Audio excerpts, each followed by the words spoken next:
सर्व विद्यार्थी मित्रांचं आपल्या इलेक्ट्रिकल टेक्नॉलॉजी 92 या यूट्यूब चॅनलमध्ये स्वागत आहे. आज आपण इयत्ता 9वीतील एक महत्त्वाचा घटक पॉवर सप्लाय याबद्दल माहिती घेणार आहोत. सुरुवातीला आपण पॉवर सप्लायची ओळख करून घेऊया. पॉवर सप्लायचे मुख्य दोन प्रकार पडतात, AC पॉवर सप्लाय आणि DC पॉवर सप्लाय. मुख्यतः इलेक्ट्रिक करंटचे किंवा विद्युत प्रवाहाचे दोन प्रकार पडतात. पहिला प्रकार आहे AC करंट आणि दुसरा प्रकार आहे DC current. AC power supply unit आणि DC पॉवर सप्लाय युनिट याची माहिती घेण्यापूर्वी आपण AC करंट म्हणजे काय आणि DC करंट म्हणजे काय ह्या दोन्हीचा फरक समजून घेऊया. AC प्रवाह, AC करंट किंवा AC विद्युत प्रवाह ची व्याख्या कशी करता येईल आपल्याला? ज्या विद्युत प्रवाहाची दिशा आणि मूल्य सतत बदलत असते त्या विद्युत प्रवाहाला AC करंट किंवा AC विद्युत प्रवाह असं म्हटलं जातं. आणि दुसरा प्रकार आहे DC करंट. ज्या विद्युत प्रवाहाची दिशा आणि मूल्य स्थिर असते किंवा बदलत नाही त्या विद्युत प्रवाहाला DC करंट असं म्हणतात. आपल्या घरामध्ये जो विद्युत प्रवाह येतो तो 240 व्होल्ट इतक्या दाबाचा असतो. आणि अनेक प्रयोगशाळेमध्ये, वैज्ञानिक प्रयोगशाळेमध्ये किंवा औद्योगिक क्षेत्रामध्ये, अनेक कारखान्यामध्ये अशी अनेक उपकरणे असतात ज्या उपकरणांना 0 ते 240 व्होल्ट इतक्या बदलत्या AC किंवा DC विद्युत सप्लायची प्रवाहाची गरज असते. आपल्याकडे उपलब्ध जो विद्युत प्रवाह आहे तो 240 व्होल्ट इतका उपलब्ध प्रवाह आहे.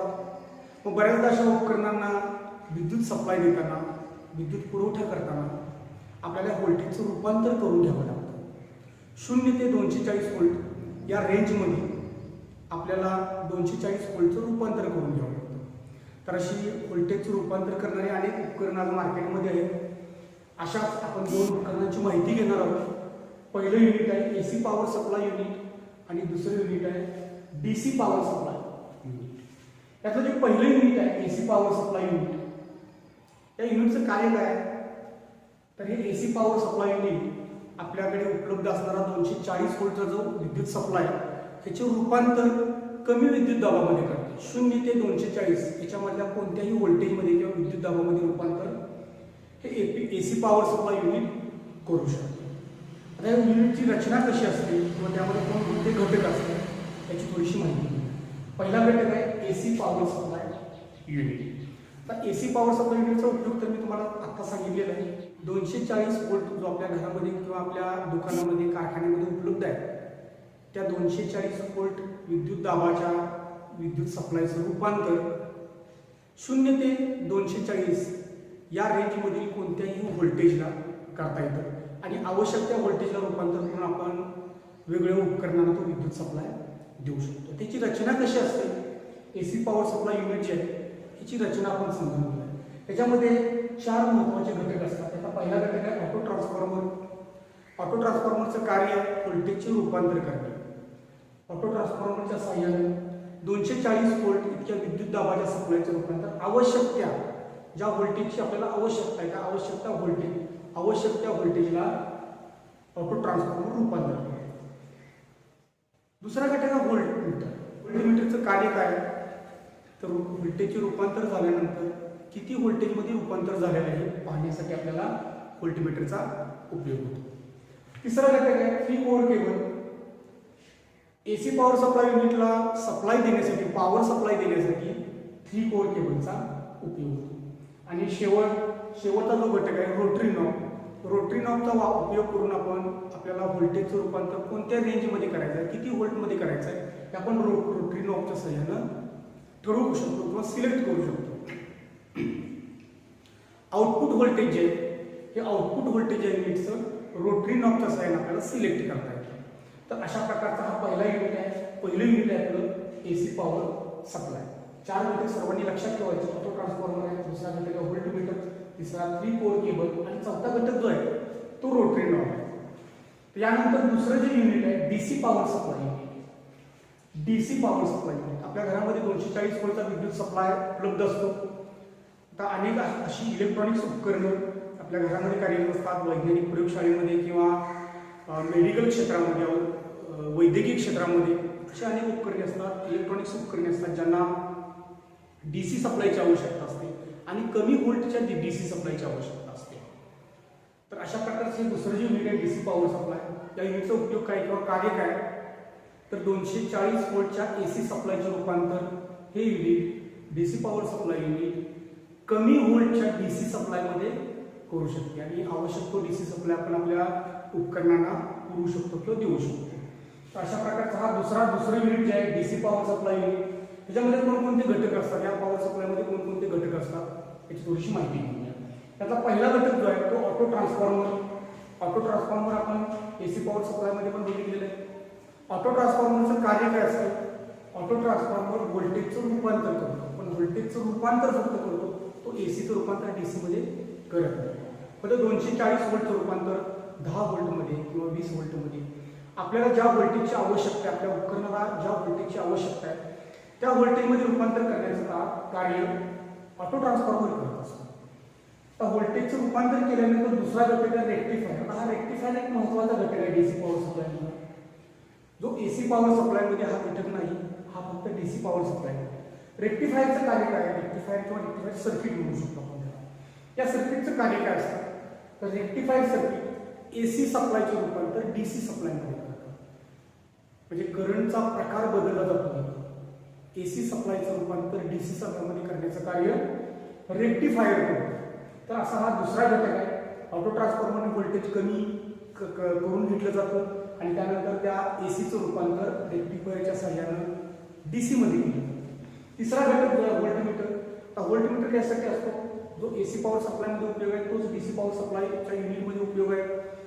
व्होल्टमीटरच्या सहाय्याने आपण आउटपुट व्होल्टेज 240 व्होल्टच्या इनपुट आपण ह्याला देत असतो डीसी पॉवर सप्लायला, त्याचं रूपांतर किती व्होल्टच्या डीसी मध्ये झालं किंवा डायरेक्ट करंटमध्ये झालं हे पाहण्यासाठी व्होल्टेज आउटपुट व्होल्टेज चेक करण्यासाठी व्होल्टमीटरचा उपयोग होतो. त्यानंतर 3 कोर केबल असते. 3 कोर केबलचा उपयोग आपण बघितलेला आहे. डीसी पॉवर सप्लायचं जे युनिट आहे या युनिटला सप्लाय देण्यासाठी 3 कोर केबलचा वापर होतो, उपयोग होतो. आणि सर्वात शेवटचा घटक जो आहे तो रोटरी नॉब. रोटरी नॉबच्या सहाय्याने आपण आउटपुट व्होल्टेज जे आहे, आउटपुट व्होल्टेज आपल्याला किती हवं आहे, किती पाहिजे हे आपण रोटरी नॉबच्या सहाय्यानं सिलेक्ट करू शकतो. तर अशा प्रकारे आपण एसी पॉवर सप्लाय युनिट आणि डीसी पॉवर सप्लाय युनिट या दोन युनिटची थोडक्यात माहिती घेतलेली आहे. सर्वांनी लक्षात ठेवायची. आपल्या देशामध्ये 2 प्रकारची वीज वापरली जाते. पहिला प्रकार आहे डीसी पॉवर सप्लाय आणि दुसरा प्रकार आहे AC power supply. AC power सप्लायचे परत 2 प्रकार करतात, सिंगल फेज आणि 3 फेज. पहिला प्रकार आहे single phase AC power supply. त्याचा विद्युत दाब 240 व्होल्ट इतका असतो. सिंगल फेज या प्रकारचा जो विद्युत सप्लाय आपल्या घरामध्ये, दुकानामध्ये, शाळेमध्ये उपलब्ध असतो. आणि दुसरा प्रकार जो आहे 3 फेज एसी पॉवर सप्लाय. हा या प्रकारचा जो विद्युत सप्लाय हा कारखान्यामध्ये पुरवठा केलेला असतो. या प्रकारच्या 3 फेज एसी पॉवर सप्लाय या प्रकारचा पुरवठा मोठ्या कारखान्यामध्ये केलेला असतो. त्याचा विद्युत दाब किंवा व्होल्टेज आहे 440 व्होल्ट इतका असतो. पहिला प्रकार जो आहे डीसी पॉवर सप्लाय. डीसी सप्लायची किंमत आणि दिशा ही स्थिर असते किंवा बदलत नसते. हा सप्लाय चालू झाल्यापासून तो बंद करेपर्यंत त्याची दिशा आणि पोलॅरिटी सुद्धा चेंज होते, पोलॅरिटी बदलत नाही.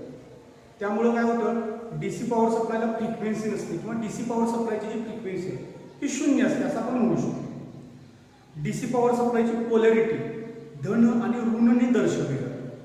पोलॅरिटी बदलत नसते, त्यामुळे आपण धन आणि ऋणने ती पोलॅरिटी दर्शवू शकतो.